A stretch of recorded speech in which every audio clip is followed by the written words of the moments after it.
For South Australian football great Russell Ebert. Also, the high security transfer of kidnapping suspect Terence Kelly as new details about his doll obsession emerge.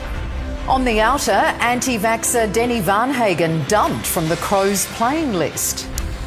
Our third shot booster just around the corner while uncertainty hangs over interstate borders. Blood, sweat and tears, northern suburbs market gardeners rebuilding storm-shattered lives.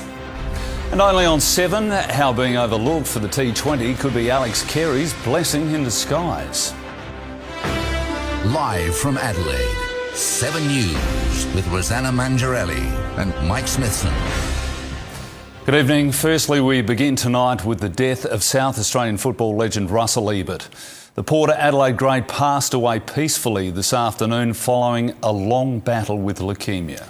Ebert was a champion in every sense, a 4-time Mangiarelli medalist with 3 premierships, but he was also revered for his work off the field, working tirelessly for charities for decades. The humble and much-loved 72-year-old will forever remain an inspiration to all South Australians. Great catch, Russell Ebert.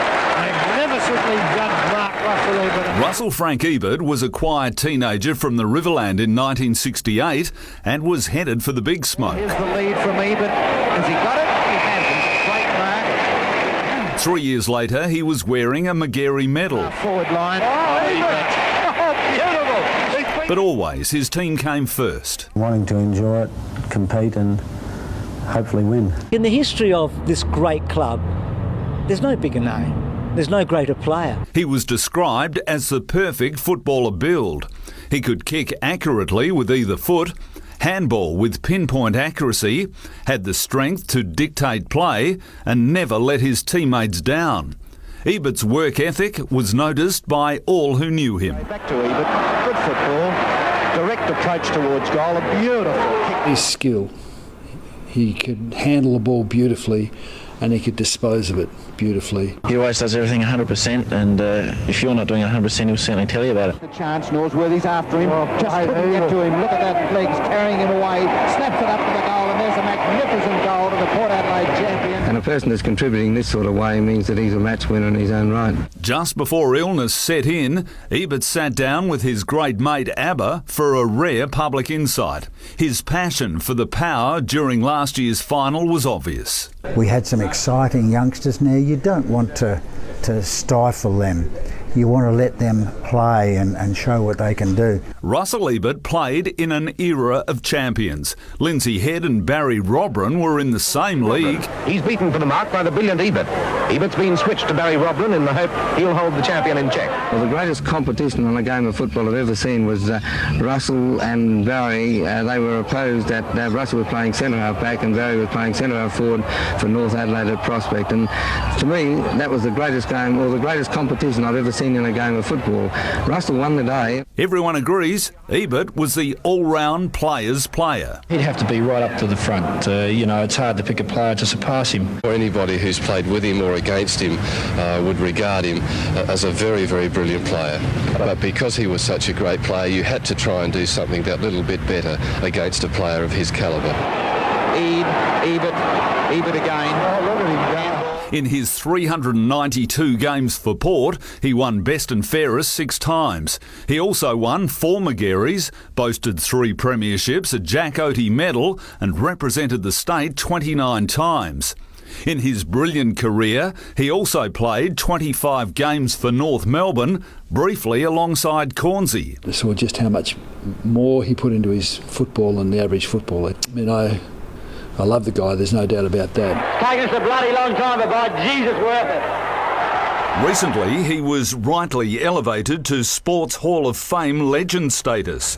Thanks so much. Congratulations. Thank you so much. You're very welcome. Here's a much younger Bruce McAvaney. Only time will tell if Ebert the coach will have as big an influence on the game as Ebert the player has had. Carey's tap away, Ebert through. He can bounce his way to attack. Carries it towards centre half forward. Ebert coached Port for 5 seasons and later Woodville for 3. Premiership coach is about the only title which eluded him. His later charity and community work were also legendary, with an Order of Australia medal. It's the person off the field, the person that would do anything for the community, not only for Port Adelaide but for the South Australian community. Craig Ebert, here's a chance now for Russell Ebert. More recently, Russell's son Brett and then nephew Brad carried on the Ebert name, number 7 tradition and the legend at Alberton. A magnificent goal from the Port Adelaide Port Home Bulletin medalist. Oh, brilliant football, Russell Ebert. Let's go live now to Elspeth Hussey at Alberton. Earl, there will be a tremendous outpouring of grief there. There will be, Rosanna. As we've just seen, there's no bigger name in footy than Russell Ebert, and this was his home, Alberton Oval. News of his passing this afternoon is still filtering through. Just in the last half hour, the club released a statement saying Ebert passed away at home, surrounded by his family. They've asked everyone for privacy, but have thanked everyone for their love and support in recent months. As news spreads, no doubt fans will make their way here, where we expect a tribute will be set up. No word yet on a funeral, but there is talk that it could be held here on Alberton Oval, where Russell Ebert dazzled so many. Rosanna. Thank you, Elle. Let's turn to other news now. And the man accused of abducting Little Cleo Smith is tonight in a maximum security facility in Perth. Terrence Darryl Kelly was flown from Carnarvon in a high security transfer. It comes as we're learning disturbing new details about the life he led and Little Cleo's ordeal.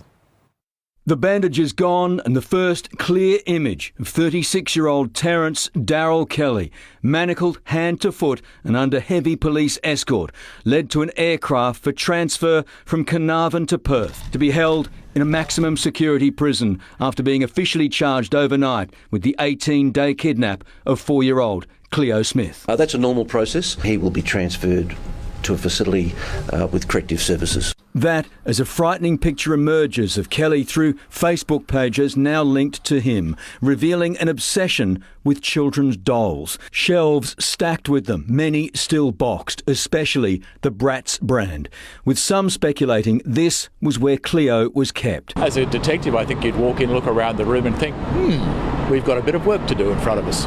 Police sources confirming the page, now deleted, was his. He called himself Bratz DeLuca, an alpha male and dad. Here he posts, "I love my dolls." The site scrolls through hundreds of pictures of them, with links to more. Posting from a car, "I love taking my dolls for drives around and doing their hair." And here he posts on the dangers of online safety, saying, "One of my girls have had confrontations with boys and man asking for her phone number and photos."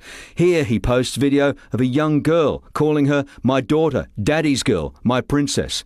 But Kelly had no daughters. It seems he's created an entire family of fake profiles, a fantasy world where he was father to multiple girls. The question now being asked, did Kelly want a real-life doll called Cleo? Police are obliged to have a very comprehensive, highly detailed look at this man's life going back many years. Kelly will now be held in isolation, a specialist care cell for his own safety. A figure of intense public interest, police fear he could be at risk from other prisoners and even himself after 2 incidents of self-harm since Wednesday. We'll put extra security measures for obvious reasons.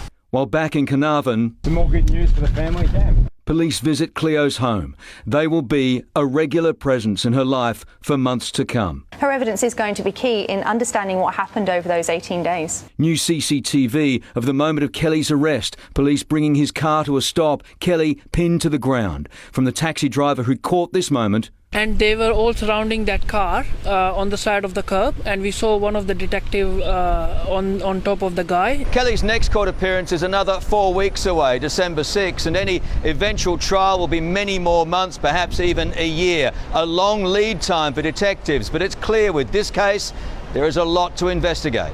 Chris Reason, 7 News. Live now to Tim McMillan in Carnarvon. And Tim, where to now for the investigation?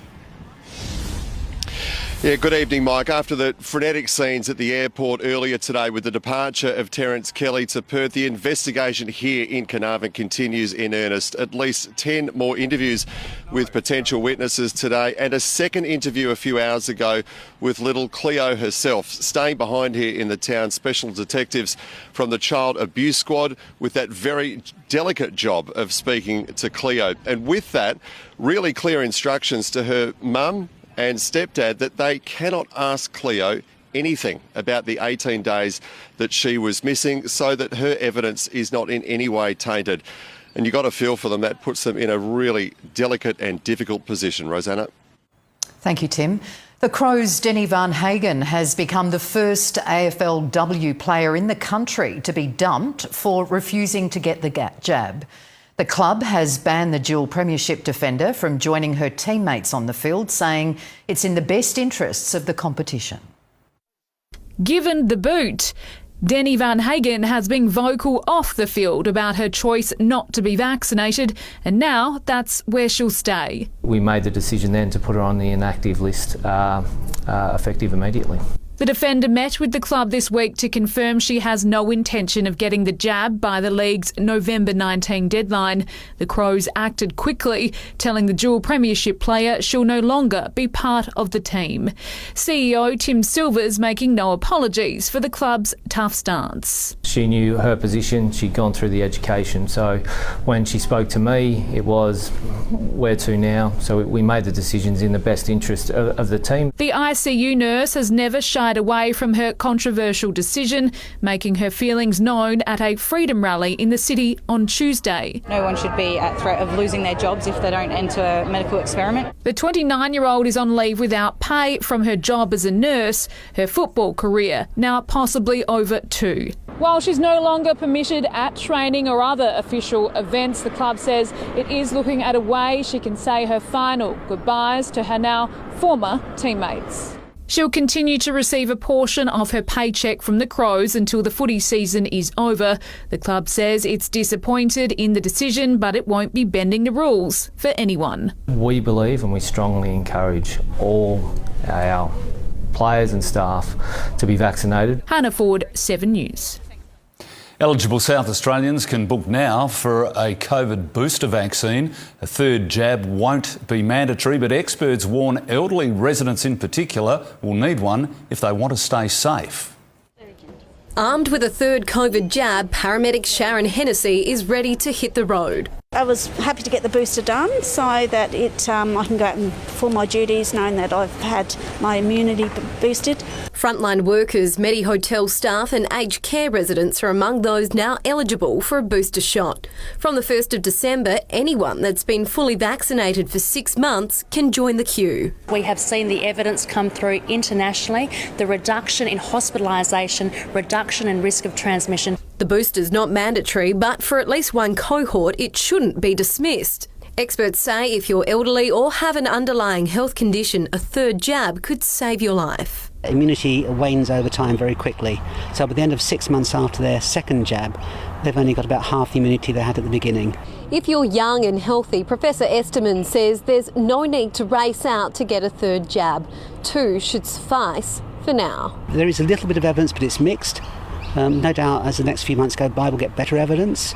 So I don't think there's any hurry for younger, fit people. The third dose will be Pfizer, no matter if you've had an AstraZeneca or Moderna jab previously. For those yet to have their first dose, the clock is ticking. In just over 2 weeks, the state's borders will open. It takes almost as long for the jab to be most effective. If it was me, I'd be straight along to the vaccine hubs. Gertie Sperling, 7 News. South Australians could be shut out of WA for Christmas after the state released its strict roadmap for opening to the rest of the country. Let's go live now to Andrea Nicholas. And Andrea, it has to do with our own border opening. It does, Rosanna. At the moment, we have 0 COVID cases in South Australia, but we've been warned over and over that will change as soon as we open our borders in less than 3 weeks. Our government says at 80% vaccination, we'll be living with COVID in the community, though cases will still have to quarantine. But WA is sticking to a hardline approach, staying close to the east until it hits 90% vaccination. That's not likely till late January or early February. So when we record a community case expected after borders open on November 23, will likely be banned from WA, just like Victoria and New South Wales. The difference in easing border controls at 90% rather than 80% is 200 West Australian lives are saved. South Australia and Tasmania and Queensland have made a different choice. In South Australia, there's going to be restrictions in all sorts of venues.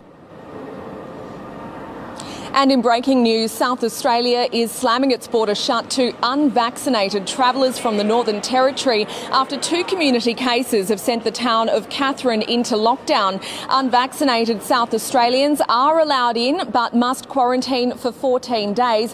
Fully vaccinated travellers from the Northern Territory and South Australia can come in too. They'll require 3 tests but only have to isolate till they return their first negative result. Mike? Thanks for that, Andrea. A stolen car was driven at 100 k's an hour on the wrong side of the road during a wild chase in Adelaide's north. 3 men were arrested, but police let them go ahead of their date with a magistrate. Police swooped on the stolen grey Volkswagen when it ground to a halt at Gulfview Heights. 3 men were arrested, the 27-year-old driver from Royal Park and 2 passengers aged 30 and 33. The car had just run over spikes on Baines Road. It's obviously concerned as a parent having young kids running around and being exposed to that sort of irresponsible behaviour. Police first spotted the VW on Goodman Road at Elizabeth. Checks revealed it had stolen number plates and was from Royal Park. Patrols tried to pull it over, but the driver sped off. Anybody who steals a car these days is a total reckless driver. They just go out of control. They drive too fast, wrong side of the road. That's exactly what happened on Phillip Highway and Main North Road. The sedan was chased onto Bayer Road, Granger Road, and then onto the Phillip Highway. The police helicopter was called in and followed it from the air through Elizabeth and Gulfview Heights. 2 police cars were damaged during the wild chase. Gulfview Heights residents are grateful no one was injured when the car was spiked and finally stopped. Very, very dangerous. I mean, cars aren't small. They can do a lot of damage to not only people but houses. All 3 suspects have been charged with driving offences. Police let them go. They'll have a court date later. Peter Caldecott, 7 News. Police have ramped up charges against an accused serial stalker. Sean Flintoff faced the Magistrates Court this afternoon, charged with 2 counts of rape and 2 counts of unlawful sexual assault. He's now facing 25 charges dating back to 2006. He didn't apply for bail and will return to court in January. The trial of a man accused of a notorious cold case murder has been abandoned on just its 2nd day. Matthew Tilley is accused of killing Suzanne Pole at Salisbury in 1993. This morning, a judge told the jury a legal error had occurred during the course of the prosecution case. A new jury will be sworn in on Monday. Angry residents whose properties will be demolished to make way for the South Road upgrade fear they'll end up homeless and out of pocket. They're worried their payouts won't reflect the real value of their homes at a time real estate prices are going through the roof. Christine Holowicki's Ashford home has been earmarked for demolition. She only learned about it yesterday. I haven't really slept. I've cried a lot. Along with the pain of losing her home, the mother of 2 fears she'll also be shortchanged. She's worried the government won't buy her property for the amount she'd earn in a private sale and wonders if she'll ever afford another one like it. I'm not going to be accepting market valuation, that's for sure. Statistical value. She says yesterday's letter in the mail, instead of a knock on her door, was heartless. Communication can alleviate stress significantly, and there's been 0, and that's what really infuriates me. The Andrusakis family will lose their West Hindmarsh home of 20 years for the North-South motorway. Where are we going to find a property 935 square metres of this quality 3 kilometres from the city? nowhere else. Locals here say they're tired of being left in the dark. The Andrusakis family wants to know why its property this far back from South Road has to go, but says it hasn't been given the answer. All we wanted was transparency from the government. The Transport Minister has promised the valuation of the almost 400 properties will be fair and has defended its handling of communication. They've got phone numbers to ring so the department can talk them through the next stage of the process. How about he call me? He's got my number. I've just been slammed with life-changing news. How about you do your job? Lauren Rose, 7 News. The swift work of Transport Department's IT experts has been credited with shutting down a cyber attack before more South Australian details were released and compromised. Almost 3,000 MySA.gov accounts were hit by hackers who swiped the passwords from an unrelated website. The victims have been urged to change their licence numbers. I think this is a really timely reminder that people need to not use the same password for all of their sites. Anyone affected should have already received an email from the Transport Department. There's been disappointment for cycling fans, with hopes of a last-minute Tour Down Under resurrection now dashed. Many had their fingers crossed the January event would still be saved once our international borders reopen. Ultimately, the timelines proved too difficult, and so we are excited today to be announcing that we'll be delivering a Santos Festival of Cycling in January. I think it's really important that we keep the heart beating of cycling in South Australia. Organisers expect the Tour Down Under to return in January 2023.